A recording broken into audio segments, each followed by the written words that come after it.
Students, class 8th।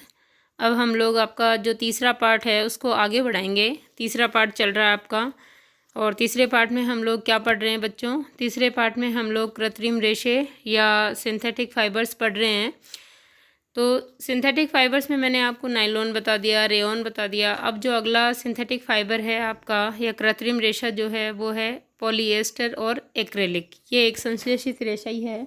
इसके पहले मैंने आपको ये भी बताया था कि नायलॉन जो है वो पूरी तरह से कम्प्लीटली संश्लेषित रेशा है। तो देखो पॉलीएस्टर और एक्रेलिक क्या है। पॉलीएस्टर एक अन्य संश्लेषित रेशा है। इस रेशे से बने कपड़े में आसानी से सिलवटें नहीं पड़ती है, यानी क्रीज जो है वो या सलवटें आसानी से नहीं पड़ती। मीन्स बार बार आपको प्रेस नहीं करना पड़ेगा इसे। यह सपाट रहता है, सीधा रहता है और सरलता पूर्वक धुल जाता है, इजी वॉश है। अतः यह वस्त्र सामग्री हेतु पर्याप्त उपयोगी पदार्थ है। आपने लोगों को सुंदर पॉलिएस्टर कमीजें और अन्य परिधान पहने अवश्य देखा होगा। टेरिलीन एक लोकप्रिय पॉलिएस्टर है। अंडरलाइन कर रही हूँ मैं, टेरिलीन क्या है? एक लोकप्रिय पॉलिएस्टर है। ठीक है, इसे बहुत महीन रेशों से खींचा जा सकता है, जिन्हें फिर किसी भी अन्य तंतु समान बुना जा सकता है। देखिए अब आगे पहली कह रही है कि मेरी माँ जल के लिए सदैव PET पैट की बोतलें और चावल तथा चीनी संचयन यानी इकट्ठी करने या रखने के लिए पैट जार खरीदती है। मैं जानने के लिए उत्सुक हूँ कि आखिर यह है पैट क्या है। तो देखो पैट क्या है, आओ देखें। पैट मानी PET। ये पैट क्या है? P मानी पॉली, E मानी एथिलीन और T मानी टर्थेलेट। पूरा नाम पैट का क्या हो गया? Polyethylene terephthalate. एक बहुत सुपरिचित प्रकार का पॉलीएस्टर है। पॉलीएस्टर यानी एस्टर का बहुलक है। पॉली का मानी, पॉली मानी कई, रिपीट होना पॉली का मतलब, और एस्टर जो है वो एक रसायन है। इसका उपयोग बोतलें, बर्तन, फिल्म, तार और अन्य बहुत से उपयोगी उत्पादों के निर्माण हेतु किया जाता है। चारों ओर दृष्टि घुमाइए और पॉलीएस्टर से निर्मित वस्तुओं की एक सूची बनाइए। पॉलीएस्टर मैंने बताया था आपको, पॉली प्लस एस्टर दो शब्दों से बना है। वास्तव में एक रसायन जो एस्टर कहलाता है की इकाइयों की पुनरावृत्ति से बनता है, यानी एस्टर का बहुलक है पॉलीएस्टर। एस्टर वे रसायन हैं जो फलों को उनकी गंध प्रदान करते हैं, यानी जैसे सेब में आपको दूर से स्मेल करके बता देते हो ना आप, सुगंध लेके कि सेब है, अमरूद है, तो ये एस्टर के कारण होता है। एस्टर ही वो रसायन है जो फलों में पाया जाता है और ना फलों को उनकी गंध देता है। निर्मित कपड़े पॉलीकॉट, पॉलीवूल, टेरिकोट आदि नामों से बेचे जाते हैं। यानी पॉलीएस्टर से जो कपड़े बनाए जाते हैं उनके अन्य नाम क्या हैं? अन्य नाम है पॉलीकोट, पॉलीवूल, टेरिकोट आदि। जैसा कि नाम सुझाते हैं ये कपड़े दो प्रकार के रेशों से मिलकर बनाए जाते हैं, पॉलीकोट, पॉलीएस्टर। और ये देखो आपको ये पूछा जाता है प्रश्न में कि बताइए पॉलीकोट जो है कैसे बनाया जाता है। तो पॉलीकोट जो है वो पॉलीएस्टर प्लस कपास का मिश्रण है। पॉलीवूल जो है वो पॉलीएस्टर प्लस ऊन का, वूल लगा है ना आगे, और कॉट का मतलब कॉटन। तो इससे आपको पता चल जाएगा कि पॉलीएस्टर तो सब में है ही है, लेकिन पॉलीकोट, ठीक है, कोट का मतलब कॉटन, यानी पॉलीएस्टर और कपास या रुई, और पॉलीवूल, वूल का मतलब ऊन होता है, तो पॉलीएस्टर प्लस ऊन का मिश्रण है। ठीक है, हम सर्दियों में स्वेटर पहनते हैं तथा शॉल अथवा कंबलों का उपयोग करते हैं। इनमें से बहुत से वास्तव में प्राकृतिक ऊन से निर्मित नहीं होते, यद्यपि वे ऊन के सदृश दिखाई देते हैं, यानी ऊन जैसे दिखाई देते हैं, लेकिन वास्तविक जो नेचुरल ऊन है, प्राकृतिक ऊन है, उससे नहीं बने होते वो। ये अन्य प्रकार के संश्लेषित रेशे से तैयार किए जाते हैं जो एक्रेलिक कहलाता है। किससे तैयार किए जाते हैं ये कंबल वगैरह?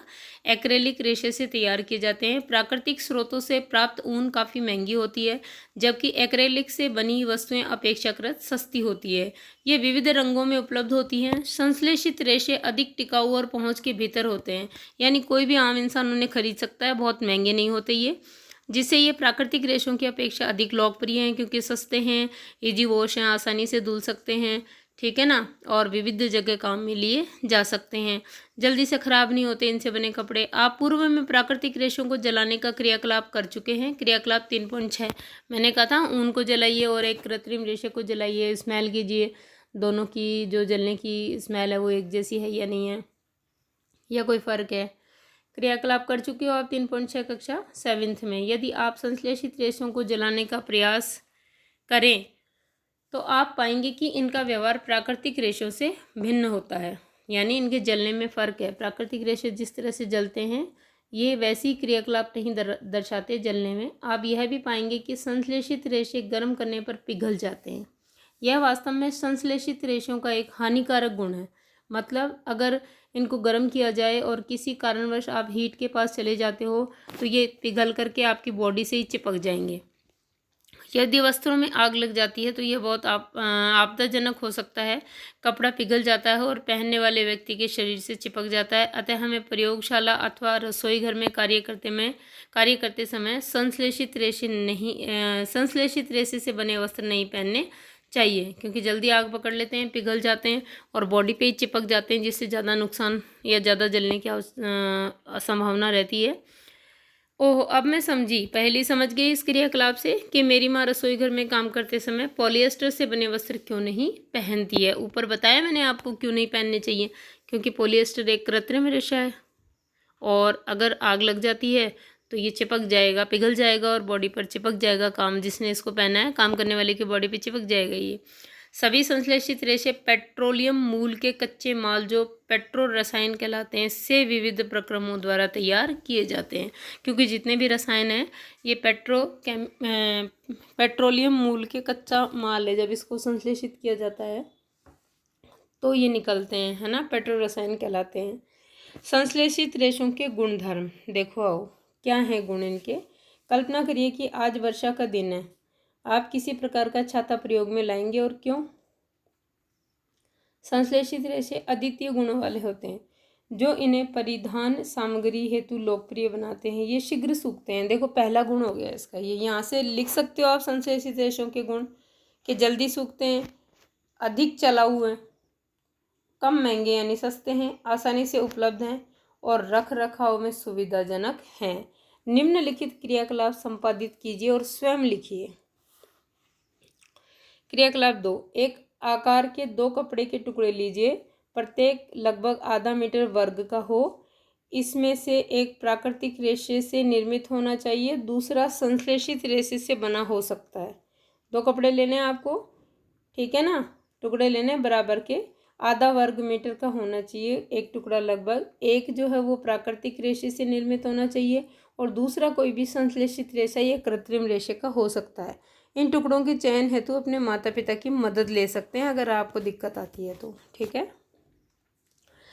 टुकड़ों को पृथक बीकरों या मग्गों में भिगोइए जिनमें बराबर मात्रा में जल भरा हो। 5 मिनट बाद कपड़े के टुकड़े को पात्रों से निकाल लीजिए और उन्हें कुछ मिनट धूप में फैलाइए।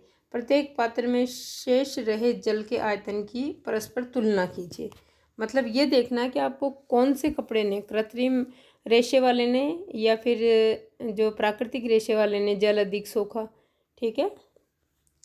क्या संश्लेषित रेशे प्राकृतिक रेशों की अपेक्षा कम जल सोखते हैं? क्या वे सूखने में कम समय लेते हैं? यह क्रियाकलाप आपको संश्लेषित कपड़ों के गुणधर्मों के बारे में बतलाता है। अपने माता पिता से इन कपड़ों के प्राकृतिक रेशों की तुलना में चिर स्थायित्व या टिकाऊपन, मूल्य और रख रखाव के विषय में जानकारी प्राप्त कीजिए। तो स्टूडेंट्स ये जो है अपने प्राकृतिक रेशे कृत्रिम रेशे पूरे हो गए हैं यहाँ पर। और कितने कृत्रिम रेशे मैंने आपको बताया, रेयॉन बताया, फिर नायलॉन बताया, फिर आज मैंने पॉलिएस्टर भी बताया आपको, ठीक है। तो ये सब रेशे आपको करने हैं और इनसे प्रश्न आते हैं। जैसे मैंने पॉलिएस्टर के भी विभिन्न प्रकार के पॉलिएस्टर्स के नाम बताए हैं आपको, है ना, टेरिकोट है, टेरी वूल है। तो ये इनसे ये प्रश्न पूछे जाते हैं बीच में से आपके परीक्षा में कि बताइए जो वो टेरी वूल है वो किस किस से मिलकर बना है, या टेरिकोट जो है वो किस किस से मिलकर बना होता है। तो ये विशेष चीज़ें हैं जो पैराग्राफ के बीच में मैंने आपको अंडरलाइन कराई है। ये सभी आपको कॉपी में करनी है, लिखनी है और बीच में से प्रश्न आते हैं आपके। ये प्रश्न जो है वो पीछे जो आएंगे वो इन्हीं पैराग्राफ में से आएंगे। तो ध्यानपूर्वक आपको सारा वीडियो देखना है और पढ़ना है।